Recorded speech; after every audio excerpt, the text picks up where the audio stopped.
Assalamualaikum warahmatullahi wabarakatuh. Perkenalkan, nama saya Bunga dengan NIM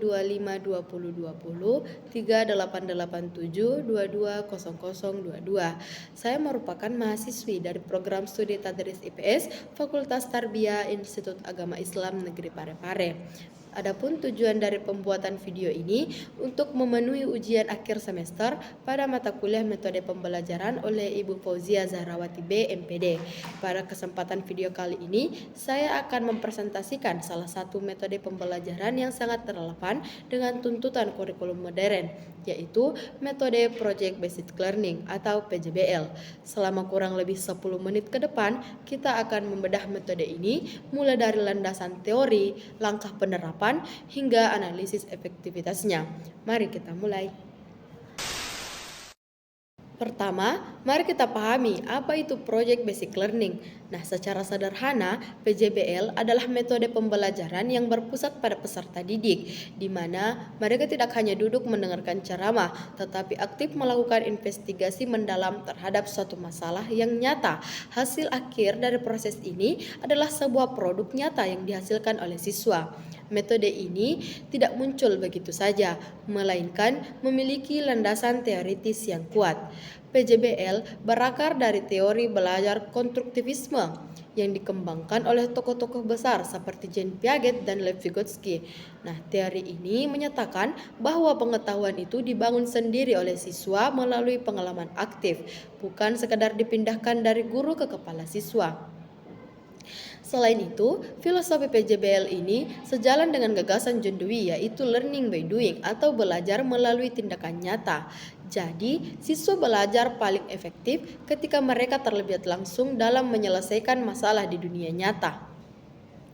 Lalu, apa yang membedakan PJBL dengan metode lainnya? Nah, karakteristik utamanya ada 3, yaitu pembelajaran dimulai dari sebuah pertanyaan pemantik yang menantang.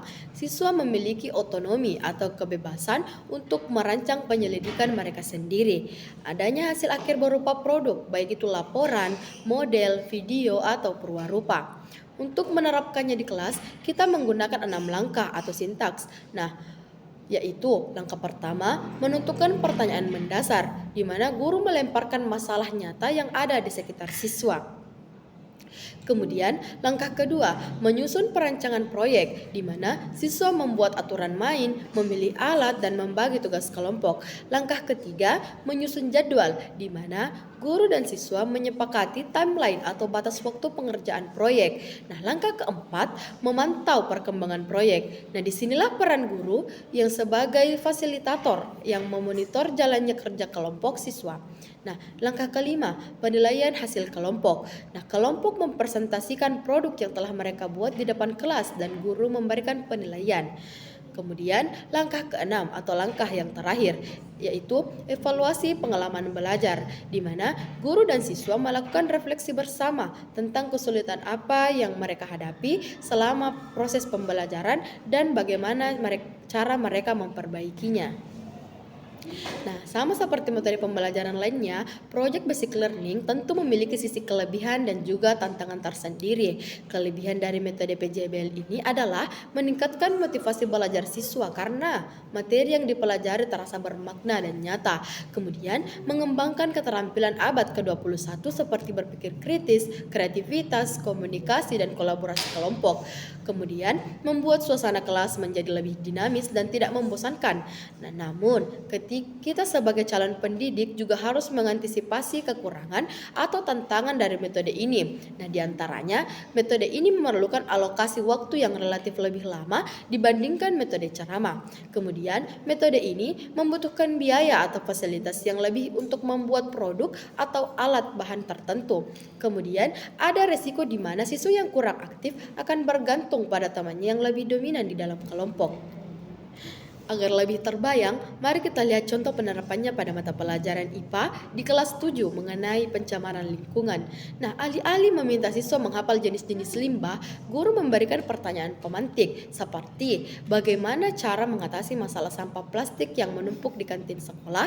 Nah, melalui langkah PJBL, siswa dalam kelompok mengobservasi kantin, merancang solusi, dan akhirnya mereka membuat proyek berupa kampanye pengurangan plastik dan pembuatan tempat sampah bila kreatif dari bahan bekas.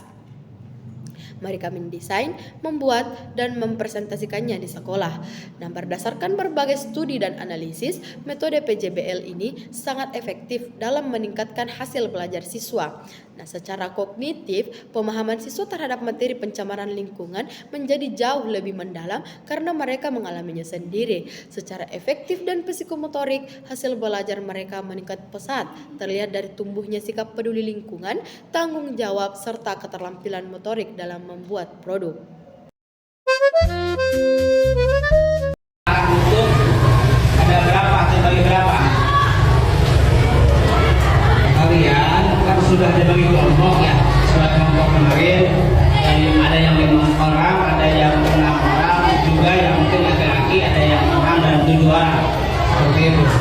Nah, kemudian tugas kalian itu adalah kalian pertama membuat kotak konsep bebas. Kemarin contohnya begitu.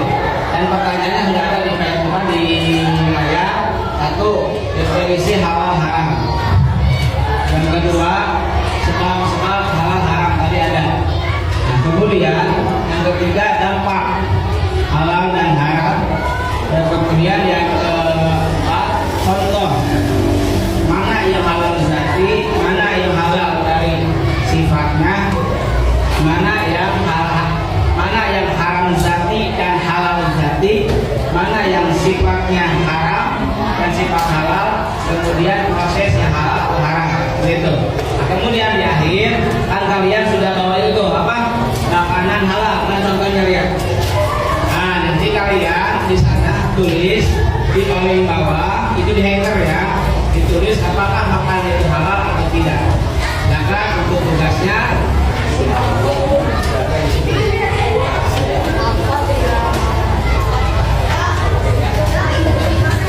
paling bawah.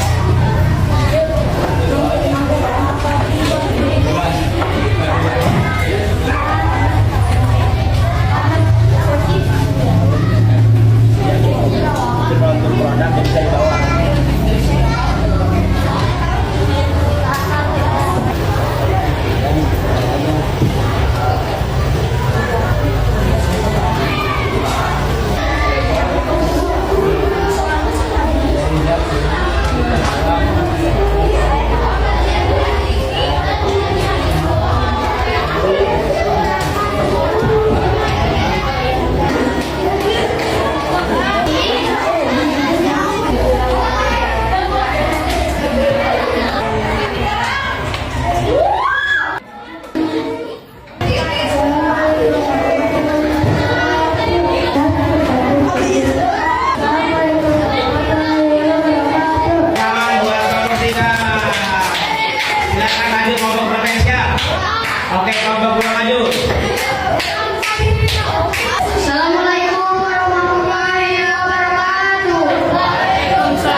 tugas mandiri.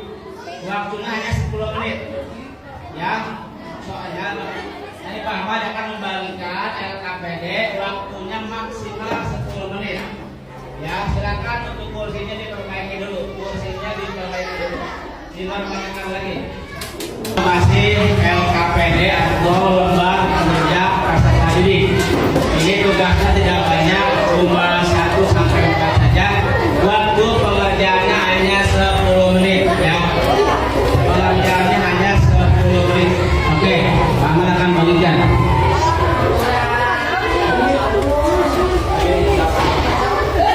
Laki-laki perempuan.